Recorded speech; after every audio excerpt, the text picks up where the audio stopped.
It starts small. A joke that feels a little too sharp. A text left unread for days. A decision made without asking you. You feel it in your gut first. A cold, sinking weight, but you swallow it. You smile. You tell yourself you're taking the high road. You tell yourself it doesn't matter. But it does matter. Because disrespect is not an event. It is a process. It is a test. And every time you stay silent, every time you laugh it off, you are not being nice. You are signing a contract. You are telling the world that your dignity is negotiable, that you are cheap, that you can be walked on without consequence. Robert Greene, the modern master of power dynamics and human nature, makes this clear.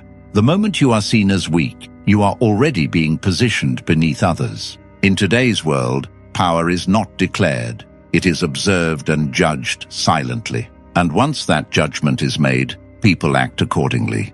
He doesn't write for people who want to be liked. He writes for people who want to survive, navigate power, and understand the hidden games people play. If you are tired of being the one who gives more than they get, if you are tired of feeling invisible in a room full of people, listen closely.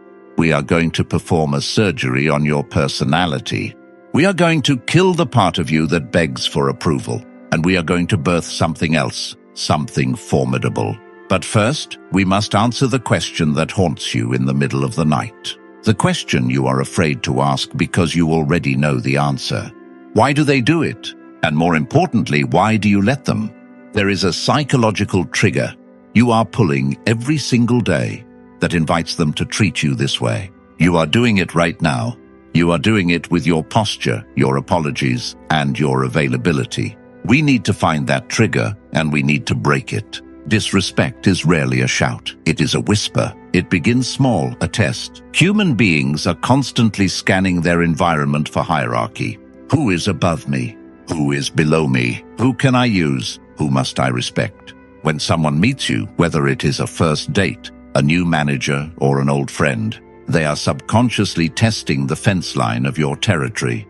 They lean on the fence. They make a small joke at your expense. They show up 10 minutes late without calling. They interrupt your story to tell their own. They are watching, waiting. If the fence holds, if you correct them with a look, a silence, or a firm boundary, they back off. They classify you as someone to respect. But if the fence leans, if you smile nervously, if you say it's okay, don't worry about it. You have just given them permission to invade. Robert Greene explains that in modern power dynamics, people are driven less by fear of harm and more by control of access. They don't need to fear you physically. They need to feel that access to you can be lost. When you tolerate small disrespect, you are training them. You are the architect of your own humiliation.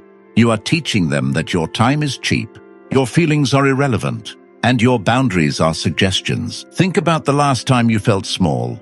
Maybe it was a meeting.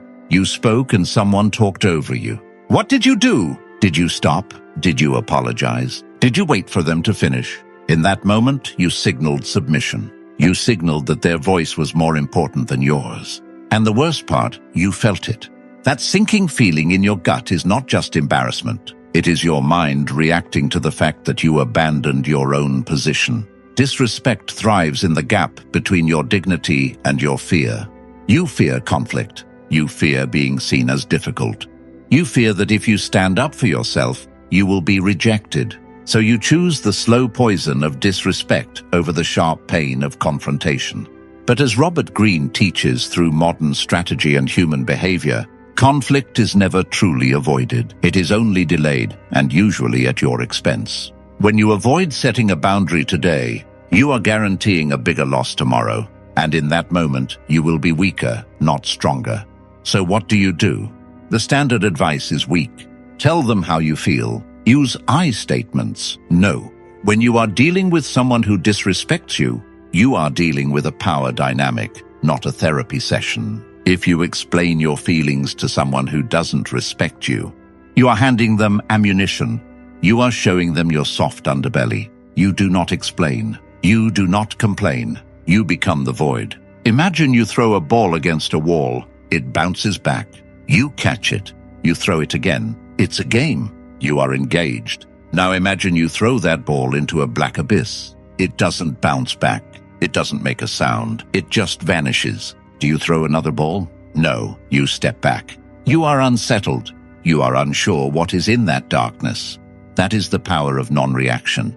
When someone insults you, they are expecting a specific script. They expect you to get angry, which proves they control your emotions. Or they expect you to retreat, which proves they own your space. When you do neither, you break the script. You look at them. You hold eye contact. You do not smile. You do not scowl. You simply observe. You let their words hang in the air. You let the silence stretch until it becomes uncomfortable. Not for you, for them. Silence is a mirror. In that silence, their insult reflects back onto them. They hear the pettiness in their own voice. They see the immaturity of their own behavior. You will see them start to fidget. They will say, "I was just joking," or "Why are you so serious?" They are scrambling. They are trying to get the ball back. But you don't give it to them. You have entered what Robert Greene would describe as a position of quiet control, where you do not react impulsively. And that alone shifts the power dynamic. This is not about being passive. This is about being strategic. Energy is currency. Attention is currency. Why would you pay someone who just tried to rob you? When you withhold your reaction, you are signaling that their opinion of you does not carry enough weight to move you. You are signaling that you are anchored in something deeper than their validation. This is the first step to becoming untouchable. You stop feeding the beast. As Robert Greene emphasizes in Modern Psychological Strategy, awareness and control of your reactions is where real power begins. Most people are predictable. They react, they defend, they explain. You don't. You observe, you calculate, and when necessary, you act. Robert Greene emphasizes that to navigate human behavior, you must be able to recognize hidden intentions. Disrespect is often a trap disguised as casual conversation. It is the neg from a manipulator, the backhanded compliment. You're actually smart for someone who didn't go to college. You look good. Have you lost weight? If you take the bait, if you say thank you, or if you get defensive, the trap snaps shut. You must develop cold empathy. Hot empathy is feeling what they feel. It is getting swept up in the emotion. Cold empathy is clinical. It is a surgeon looking at a tumor. You understand why they are doing it, but you are not infected by it. Why is this person trying to lower my status? Usually, it is because they feel their own status is threatened. The secure do not need to belittle. Only the fragile need to stand on someone else's throat to feel tall.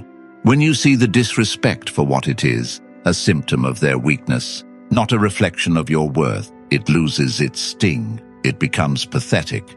You stop thinking, "What is wrong with me?" And you start thinking, "What is broken in them?" This shift in perspective is everything. It takes you out of the victim role and puts you in the analyst role.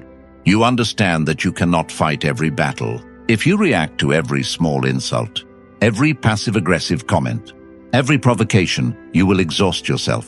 So you choose carefully. Sometimes the most powerful move is to agree. They say, "You're so lazy." You say, "I know. It's a luxury." They say, "You're weird." You say, "Absolutely." This is a technique often referred to as fogging. You become like fog. If you throw a stone at a rock, it chips. If you throw a stone at fog, it passes right through. You offer no resistance. You give them nothing to push against. By agreeing with the insult, or rather, by refusing to be insulted by it, you disarm them completely. You take the weapon out of their hand and drop it on the floor. It confuses them. But sometimes silence is not enough. Sometimes the wolf is at the door and the lock is breaking.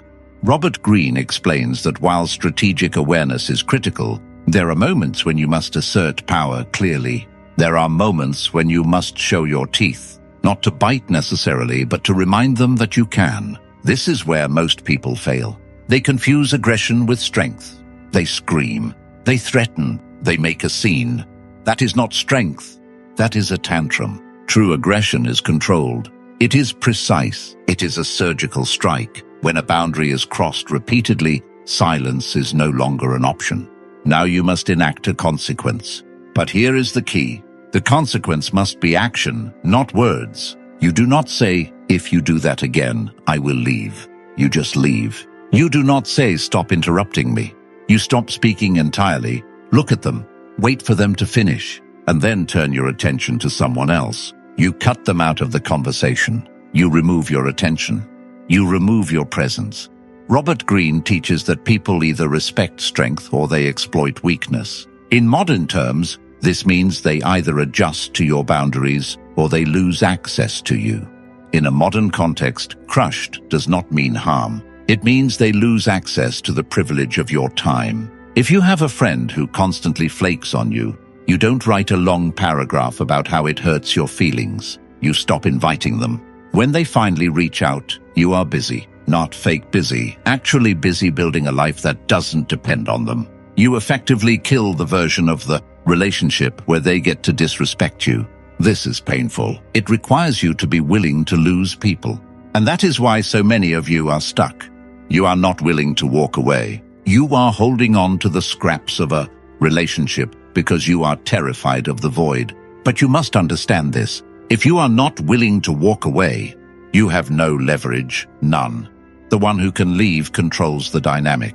The one who stays no matter what gets controlled. The lion does not bluff. The lion does not negotiate its own existence. The lion marks its territory, and if you cross it, there is a price to pay.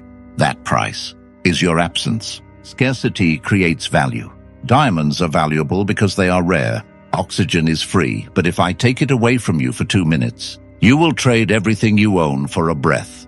Robert Greene explains in Modern Social Dynamics that familiarity breeds contempt. If you are always available, always present, always replying instantly, your value drops. You become part of the furniture. When you have been disrespected, your immediate instinct is often to try harder to win them back, to prove you are worthy, to fix it. Do the opposite, withdraw. This is not the silent treatment. The silent treatment is manipulative. It is done to provoke a reaction. I am talking about strategic withdrawal. This is done for your protection and recalibration. You pull your energy back into your own center. You stop initiating. You stop sharing your inner world. You become a surface, polite, professional, but impenetrable. You treat them like a stranger. There is a coldness to this, a necessary coldness. When you withdraw your warmth, they feel the chill. They realize that the warmth was a gift, not a right. And suddenly, the dynamic shifts. They start to pursue you. Is everything okay? You've been quiet lately. Do not rush back in. Let them sit in the cold. Let them realize that your presence is something that must be earned. This requires you to have a life outside of them. You must have a mission, a purpose, a kingdom of your own. If your entire world revolves around one person, a partner, a boss, a parent, you are vulnerable. You are a satellite orbiting their planet. If they push you away, you drift into dark space. But if you are the sun, if you have your own gravity, then their disrespect does not move you. You simply burn on. Build your fortress. Build your skills. Build your body. Build your bank account. Build your mind. When you know that you can survive and thrive without them, you become dangerous. You become free. And a free person is impossible to disrespect, because a free person can always leave. Now we go deeper into the dark room of the mind. We have talked about how to handle the external world. But the external world is just a reflection of the internal one, the brutal truth. The modern psychological truth that Robert Greene also points toward is this. You are being disrespected because on some level you believe you deserve it. You have a disrespect baseline. It is a thermostat setting in your subconscious. If you were raised in a chaotic home, or if you have a history of trauma, your thermostat is set to tolerance. You are comfortable with a certain level of disrespect. It feels familiar. It feels like home. When someone treats you well, you get suspicious. You sabotage it. When someone treats you poorly, you lean in. You try to fix them. You have to reset the thermostat. You have to build what the Stoics called the inner citadel, a fortress inside your mind that no one can enter without your permission. This begins with how you talk to yourself. If you disrespect yourself, if you break promises to yourself, if you eat garbage, if you procrastinate, if you look in the mirror and think insults, why would you expect anyone else to treat you differently? You are broadcasting your self-worth on a frequency that everyone can hear. When you walk into a room, your micro-expressions, your tone of voice, the way you hold space, it all tells a story. Is the story "please like me" or is the story "I am here"? To kill disrespect, you must first kill the weak version of yourself. The version that needs validation like a drug. You must fast from validation. Stop asking people what they think. Stop fishing for compliments. Stop apologizing for taking up space. Start keeping promises to yourself. If you say you are going to the gym, you go. If you say you are going to work, you work. Every time you keep a promise to yourself, you lay a brick in the inner citadel. You build self-trust. And when you trust yourself, when you respect yourself, other people's disrespect feels disgusting. It doesn't feel familiar anymore. It feels like a violation, and you reject it instantly, reflexively, like touching a hot stove. You don't have to try to set boundaries. Your existence is the boundary. People can sense self-respect. It has a presence. It feels like someone who cannot be manipulated. And interestingly, it attracts the right kind of people. People who want to meet you at your level, not people who want to drag you down to theirs. Let's look at the practical application. Tomorrow morning, you walk into work or you sit at the dinner table. Someone makes a comment, "Must be nice to leave early." Or, "I see you finally decided to join us." The old you would have laughed nervously. The old you would have explained, "Oh, I actually finished all my work." Or, "Sorry, traffic was bad." The new you, the one who has walked through this fire, you stop. You turn. You look them in the eye. You hold the gaze for 3 seconds. 1, 2, 3. You say nothing. You turn back to what you were doing. You have just signaled, "I heard you, and it was beneath me." Or perhaps you use the Socratic method. You play the fox. They say, "Must be nice to leave early." You ask, with genuine curiosity, "What do you mean by that?" Force them to explain the insult. Force them to unpack their passive aggression. "Oh, just that you're leaving before 5. Yes, is there a problem with my output?" Now they are on the defensive. Now they have to either justify themselves or back down. You have taken the covert attack and made it overt. You have dragged the ghost into the sunlight. This is the work. It is uncomfortable. Your heart will race. Your hands might shake. Do it anyway. Courage is not the absence of fear. Courage is acting while you are afraid. Every time you do this, you rewrite your neural pathways. You are training your brain that you are safe when you defend yourself. You are training your nervous system that you can handle the conflict, and slowly the fear fades. It is replaced by something else, a quiet, controlled pride. The pride of someone who no longer abandons themselves. The pride of someone who has finally taken control of their position. We must address the shadow. Carl Jung, the Swiss psychiatrist, taught that we all have a shadow. The dark, repressed side of our personality. The aggression, the selfishness, the capacity for violence. You have been taught to hide your shadow, to be good, to be harmless. But a harmless man is not a good man. A harmless man is a weak man. A good man is a dangerous man who has his danger under voluntary control. To handle disrespect, you must integrate your shadow. You must be in touch with your capacity for malevolence. You need to know that you could hurt them, that you could destroy their reputation with a sentence, that you could be cruel, and you choose not to be. That is where your confidence comes from. Not from being harmless, but from being dangerous and controlled. When you know you have a sword, you don't need to wave it around. You can keep it in the sheath, but people know it is there. They see the hilt. This is the Robert Greene perspective in modern terms. To have peace, you must be prepared for conflict. If you are incapable of aggression, your kindness is just submission. If you are capable of aggression but choose kindness, that is strength. Stop trying to be a saint. Be a warrior in a garden. When someone disrespects you, they are essentially checking to see if you have a sword. If they see you are unarmed, if they see you are incapable of conflict, they will take everything from you. Show them the hilt. Show them that you are choosing peace, but you are not afraid of conflict. Let's pause. I want you to think about the cost. What has your tolerance cost you? It has cost you sleep.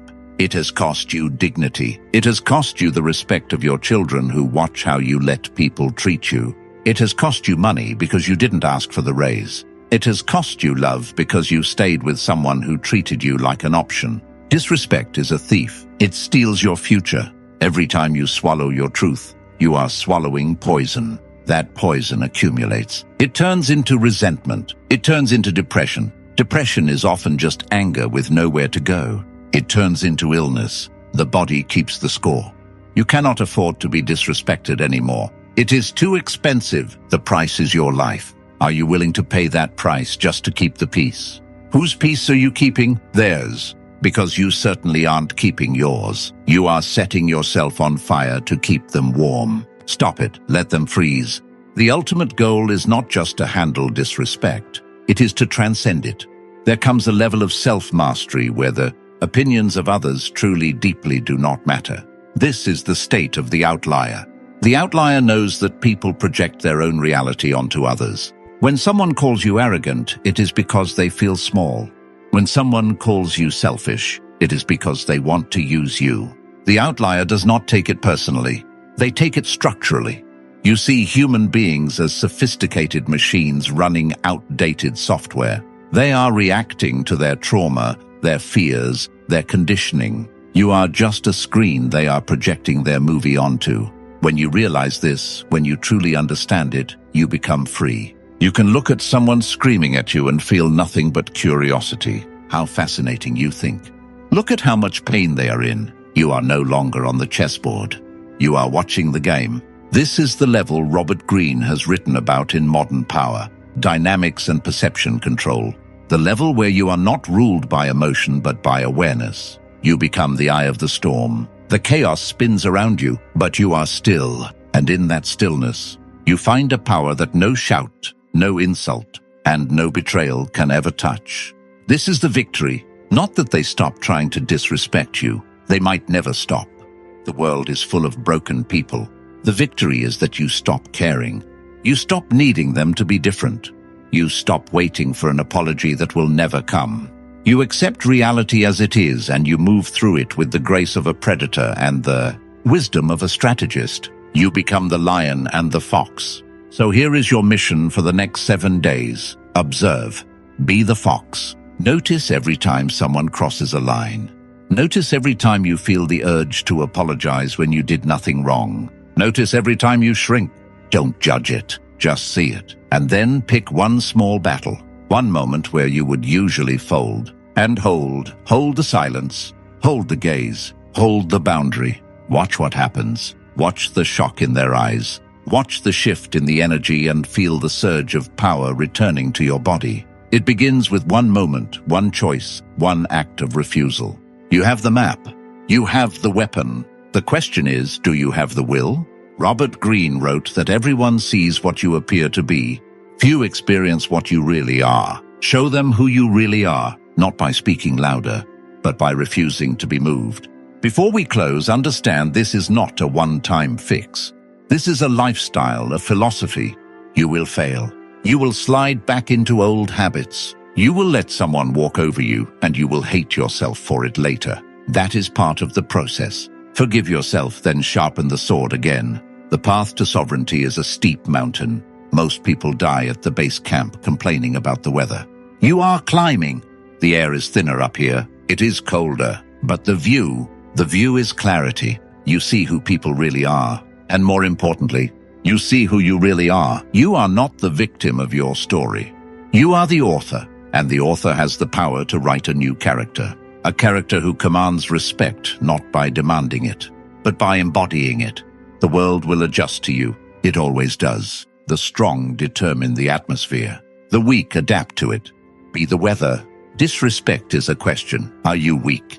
Your response must be the answer. No, you do not need to shout it. Your life should be the answer. Your posture should be the answer. Your absence should be the answer. We have walked through the valley of the shadow. We have dissected the insult. We have armed the mind. Now you must go back into the world.